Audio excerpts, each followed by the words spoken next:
podcast Bincang Ruang, a podcast where we will dig deep into the topic of architecture and see how its width affects human-to-human interaction, its length embodies the most complex philosophical problems, and its height affects human spirituality. Sit back and listen to how the space around you is built with multidimensional paradigm.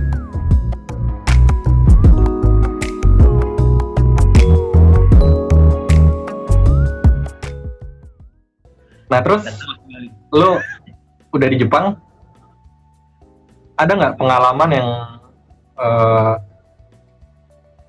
karena culture-nya beda dan lu nggak tahu ada culture tersebut, dan lu baru pertama kali nih encounter pertama kali culture yang lu nggak tahu itu, dan lu ditegur atau diapain gitu? Kalau ada nggak pengalaman gitu?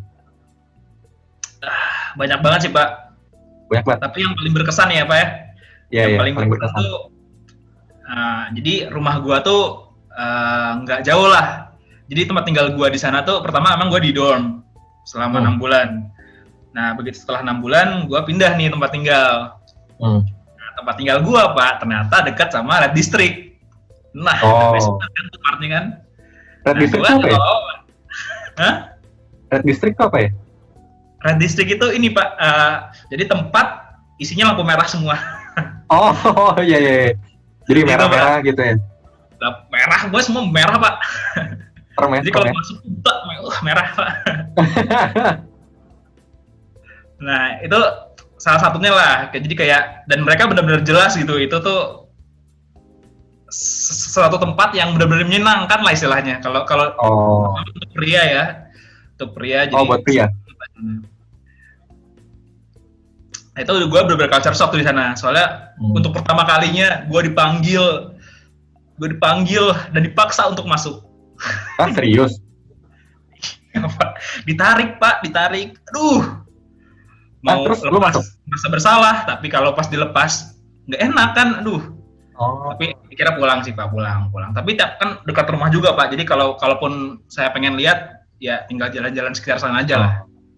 Tapi sebelum pulang lu masuk dulu ya? Enggak dong Pak, mahal Pak di sana Pak, mending buat bayar kuliah Pak. Oh iya, lu ini sih ya, ekonomi Ekonomi Pak, dan disupport orang tua, ingat ya. Oke. Sendiri. Sama. Culture shock-nya ya? Iya. Itu culture shock ya? Itu culture shock Pak. Tapi jadi ya itu culture shock-nya gitu Pak, kan ada, jadi area ini si area yang banyak lampu merahnya ini Pak. Nah suatu saat tuh mungkin orang-orang tahu Yakuza ya, mungkin orang Indonesia udah tahu udah tahu Yakuza lah ya. Yakuza? Wah, kalau di komik-komik kan kelihatannya kayak mereka ganas-ganas tuh Pak, tapi Anda Korea gitu. Iya, kayak serem gitu Pak. Waduh. Nah, culture shock gue waktu pertama kali lihat Yakuza kan gue takut tuh Pak ya. Waduh, nih orang kayaknya gue mau mati nih. Soalnya gue Red District tuh Pak, dan Red District itu dijaga sama Yakuza gitu di depan gangnya gitu. Nah, waktu itu kan karena gue emang part time, gue pulangnya malam kan gue kerja di bar ya secara kan. Jadi gue pulang malam, dicegat gue Pak. Oh ya? Iya, jadi gang ke rumah gue tuh memang harus masuk ke Red District itu. Dan gue pulangnya memang naik sepeda kan. Lalu berarti tiap hari lewatin Pak, makanya saya bilang saya harus berdoa apa namanya, saya jadi orang yang yang apa namanya agamis Pak. Iya. Terus gimana? Lu dipanggil? Nah, di panggang tuh udah mereka udah jaga tuh. Gimana? Nah, jadi Red District itu dekat sama kantor polisi sebenarnya Pak. Jadi di ujung masuknya tuh ada kantor polisi. Gede Pak kantor polisinya. Cuman nggak ada polisi Pak. Adanya apa? Yakuza. Kalau malam-malam kan? Hah? Bentar nih anjing gua keluarin dulu deh, bentar. Gimana tadi? Tadi sampai polisi isinya Yakuza semua. Ya, jadi kantor polisi itu depannya Yakuza Pak kalau malam-malam Pak. Ya lah Pak. Nah, di situ tuh ya deg-degan aja kan, lewat kan. Sebagai ya kayak gimana sih lo orang asing lewat gitu kan. Tapi ya layaknya orang Indonesia Pak, layaknya orang asing kan. Gua begitu, kita kan kalau lewat gang gitu kan lihat orang punten gitu kan, Kang punten. Ya. Nah, gua secara apa ya, mungkin spontan gua langsung bilang punten Kang, dalam bahasa Jepang lebih punten Kang. Biasanya orang kalau itu orang lewat aja kan. Ya. Nah ini gue dicegat Pak. Terus. Nah, wah itu udah was-was aja Pak. Waduh, ini gimana ya? Bingung juga kan. Gua mau belaga nggak bisa bahasa Jepang, tadi nyapanya pakai bahasa Jepang. Jadi kayak serba salah kan.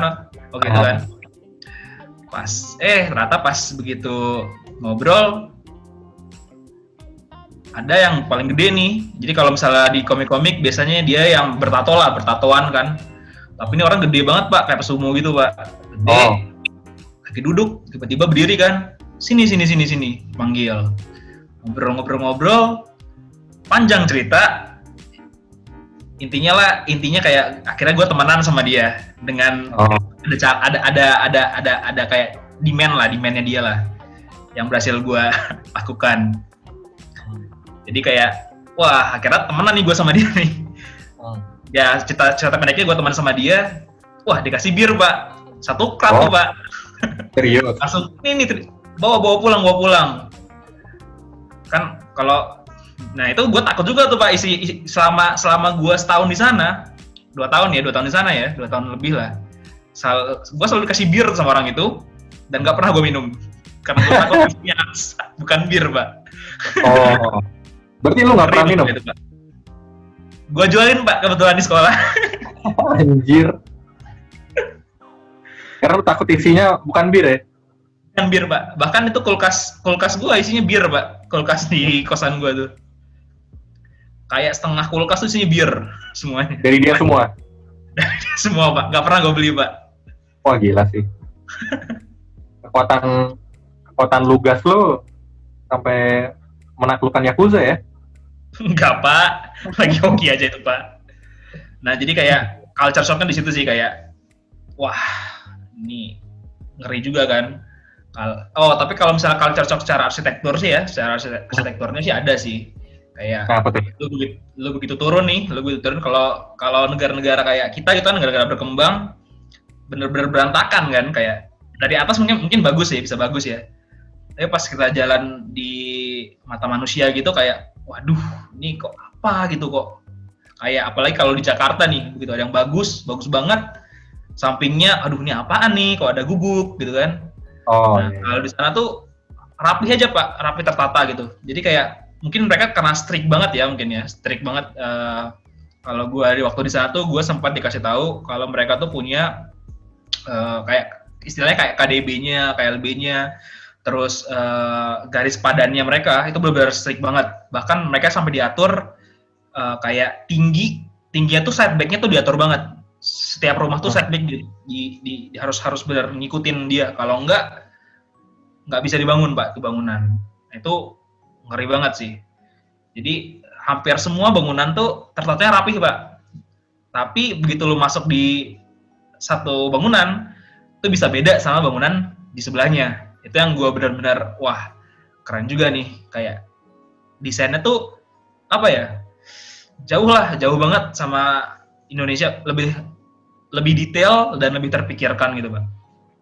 Jadi begitu gue masuk tuh gue benar-benar culture shock Pak. Waduh di Indonesia gue nggak pernah buat kayak ginian nih. Apa bisa gue belajar arsitektur di sini gitu kan? Detail banget soalnya. Bahkan kaca tuh kalau kita bikin detail door window lah misalnya kan. Paling cuma kayu, ukuran. Kalau misalnya dia flip, detailnya kayak gimana, kan gampang ya Pak ya. Atau misalnya dia pivot misalnya. Nah kalau di sana tuh beda Pak. Gimana di sana?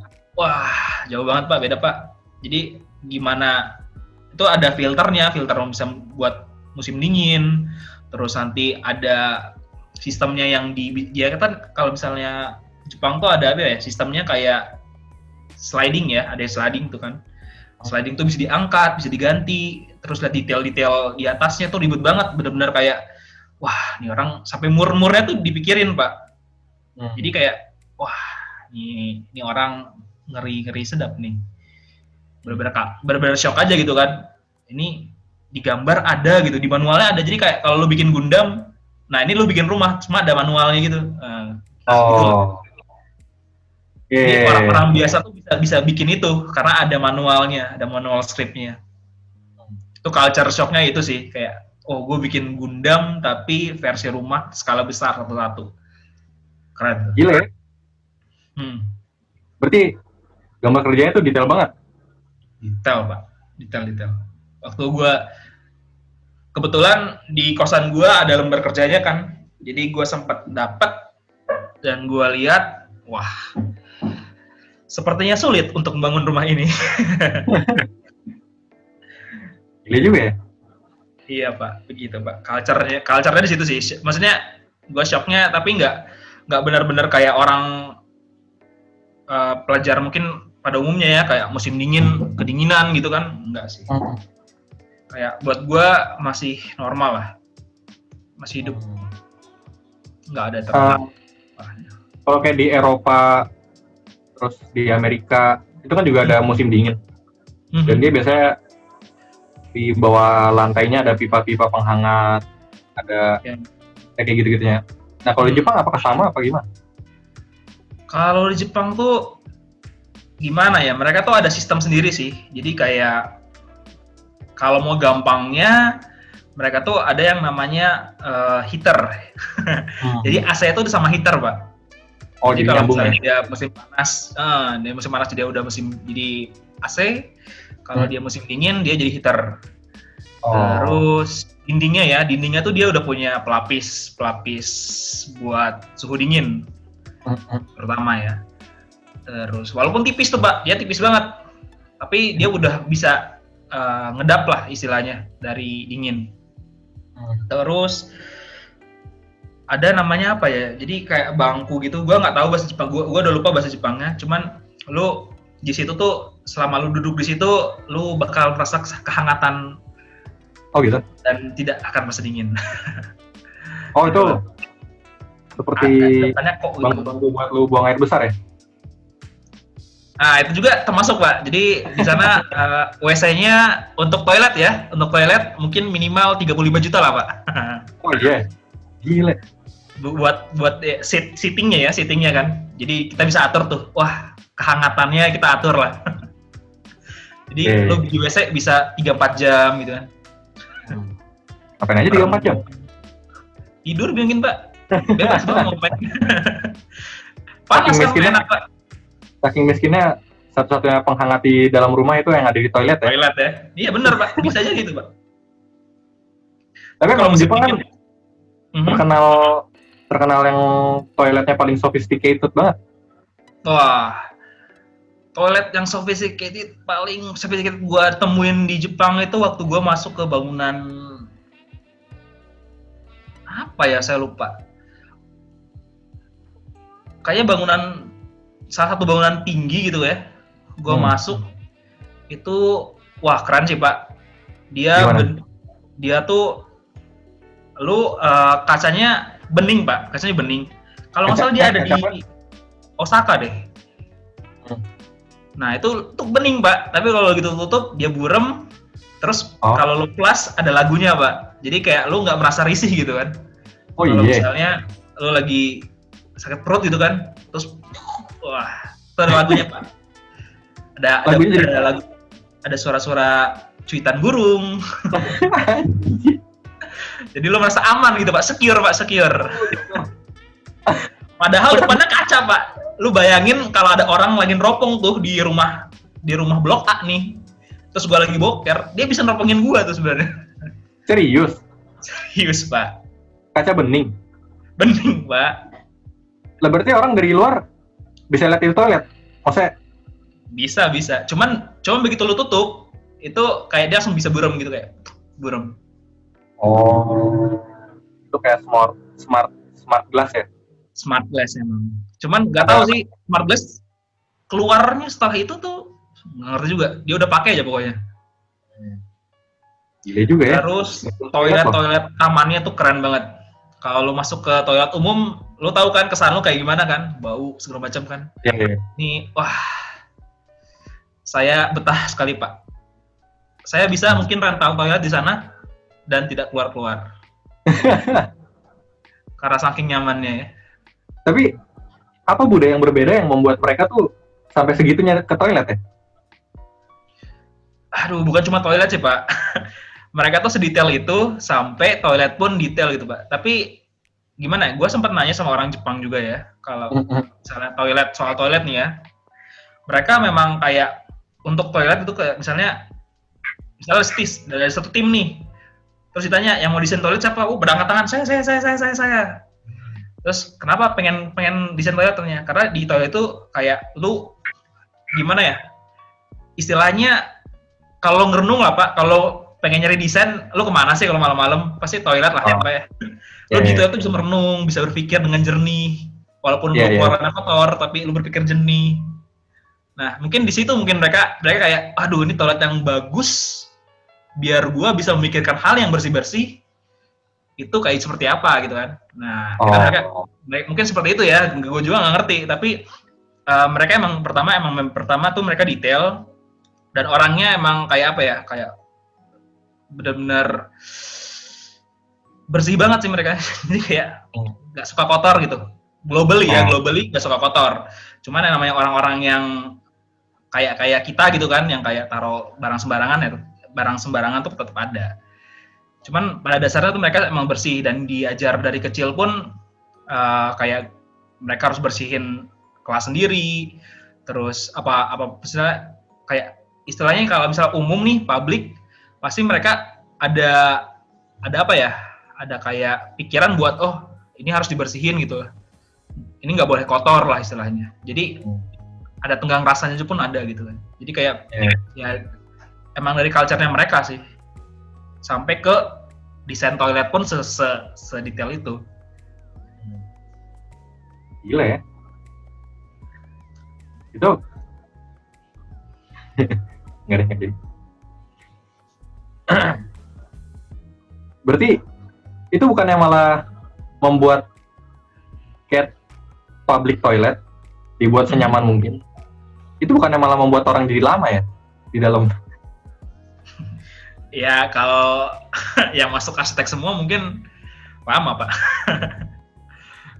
Apalagi kan kalau arsitek cewek gitu kan, foto-foto dulu di dalam. Waduh, nggak beres-beres deh. Itu yang tutupnya bisa kebuka sendiri gitu ya? Nggak semuanya kayak gitu kok Pak, nggak semuanya kayak gitu. Masih banyak juga kayak kalau di Osaka tuh masih banyak juga kayak toilet yang tradisional, yang kayak atasnya bisa jadi wash basin.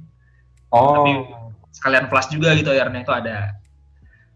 Jadi nggak semuanya high tech lah, tapi untuk publiknya itu bisa gue bilang hampir 50%-nya mah udah high tech lah. Udah high tech ya. Oke. Tapi Jepang tuh emang higienis banget ya. Dan yang dari gue baca-baca, di setiap ruangan di dalam rumah itu sendalnya beda-beda. Jadi kalau lo ke toilet tuh ganti sendal. Iya. Ke kamar tidur ganti yang sendal. Yang gue lakuin juga. Iya, benar ya? Iya, jadi kalau lo ke rumah orang Jepang, kalau lo bertamu nih, usahain lo lepas sepatu. Jadi mereka tuh kayak apa ya? Kalau di entrance, kalau bangunan entrance kita kan kayak ya udah datar aja gitu kan, nggak ada pemisah nih antara, maksudnya nggak ada perbedaan antara lantai lo masuk sama ruangan berikutnya. Nah kalau di mereka tuh mereka sisain space sekitar mungkin 1 meter atau 1,5 meter. Nah itu lu taruh sepatu lu segala macam, dan ada kayak slipper. Jadi slippernya itu untuk di dalam doang, di dalam ruangan.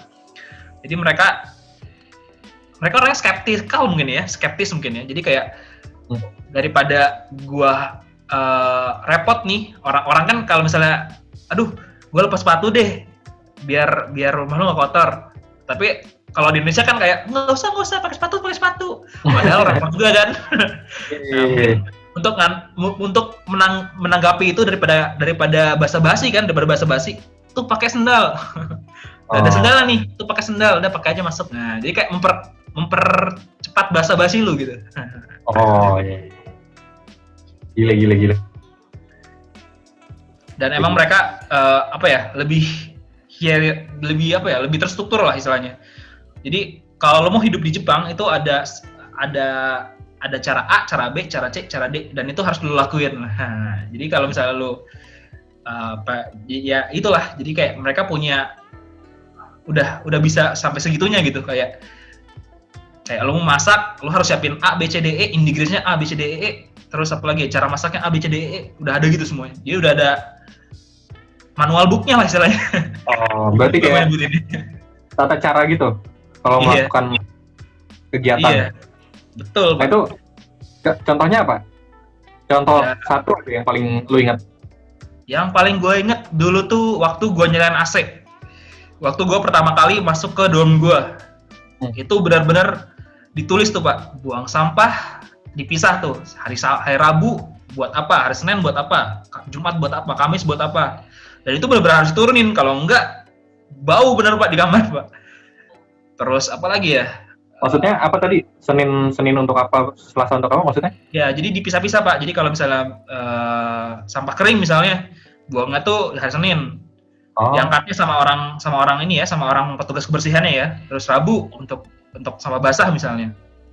Terus masakan nih, cara nyalain kompor, cara apa lagi? Pokoknya semua udah dijelasin tuh sih, pokoknya semua di pas lu begitu buka pintu dijelasin semua gitu. Itu manual book pertama yang bakal lo lihat. Bahkan lu turun bandara kayaknya ada manual booknya Pak.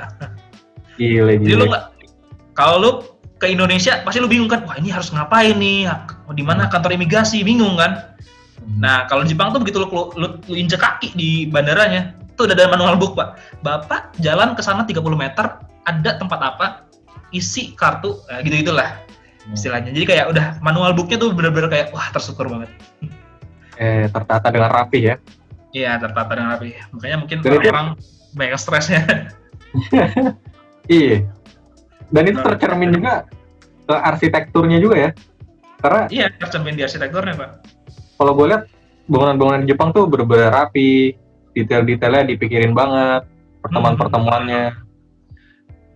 Nah itu mereka tuh bener-bener, jadi rapihnya mereka tuh sampai ke arsitekturnya juga, sampai ke maksudnya emang udah mendarah dagingnya. Jadi kayak bahkan mereka, lu tahu kalau bikin bangunan di sana itu suara bising tuh hampir lu nggak bisa dengar Pak. Debu tuh hampir nggak ada, karena mereka diselimutin, satu bangunan tuh diselimutin. Jadi lu nggak bisa lihat ke dalam, debu nggak bisa keluar, tapi jadi kayak apa ya? Dan mereka kerjanya tuh kalau misalnya berisik-berisik tuh pasti mereka kerjanya malam. Kalau siang mereka minta izin dulu. Bener-bener tertata sih. Gua salutin di situ sih. Tukang-tukangnya mereka tuh udah pro atas lah. Tukang kita juga pro ke atas. Cuman beda Pak. Bedakan mungkin. Mereka kalau berarti tukang kita berani mati, kalau tukang mereka itulah. Mereka sangat tenggang rasa banget ya. Tenggang Mikirin rasa. Mikirin orang.